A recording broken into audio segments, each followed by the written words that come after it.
शहराची खबरबात या बातमीपत्राचे प्रायोजक आहेत Mac care super speciality hospital Ahmednagar.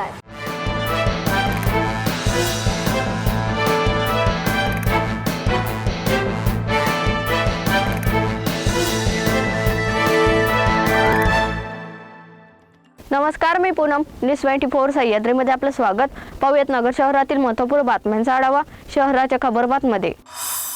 थकीत वीज बिलामुळे महावितरणाने बुधवारी संध्याकाळी महापालिकेच्या पाणी पुरवठा योजनेचा वीज पुरवठा खंडित केल्याने पाणी उपसा बंद झाला आहे। वीज पुरवठा लवकर सुरू झाला नाही तर शहरात निर्जळीची शक्यता आहे। मनपाच्या पाणी पुरवठा योजनेच्या माध्यमातून शहराला पाणी पुरवठा केला जातो। या योजनेचे महिन्याकाठी 3 ते 3.5 कोटी रुपये वीज बिल येते। आर्थिक टंचाईमुळे मनपाकडून वेळेत बिल भरले जात नाही तर बिल वसुलीसाठी महावितरणाकडून थेट वीज पुरवठा खंडित केला जातो। मनपाने मागील महिन्याचे वीज बिल थकविल्याने महावितरणाने बुधवारी संध्याकाळी पुन्हा वीज पुरवठा खंडित केलेल्या मनपाच्या अधिकाऱ्यांनी सांगितलं आहे।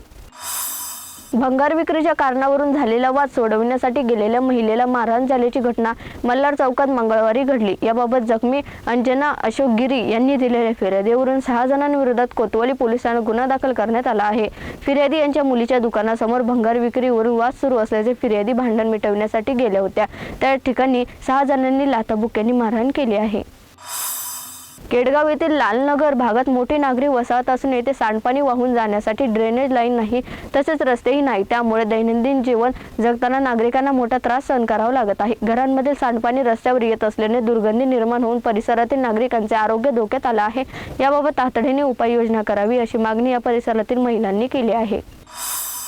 नगर मनमाड रोडवरील सोनी मंगल कार्यालयाच्या मागे एका टपरीच्या आडोशाला सुरू असलेल्या गावठी दारू विक्री अड्ड्यावर छापा टाकत तोफखाना पोलिसांनी 4,000 रुपये किमतीची दारू जप्त केली आहे। या प्रकरणी अनिल सकाराम झेंडे यांच्यावर गुन्हा दाखल करण्यात आला आहे। पुढील तपास पोलीस हेड कॉन्स्टेबल कविता गडाख करत आहेत।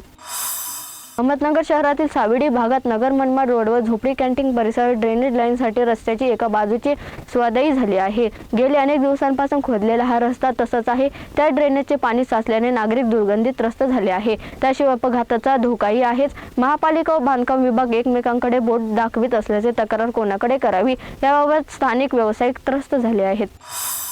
शहराच्या खबरबातमध्ये ते संभवत मात्र तुम्ही पाहत राहा न्यूज 24 सह्याद्री।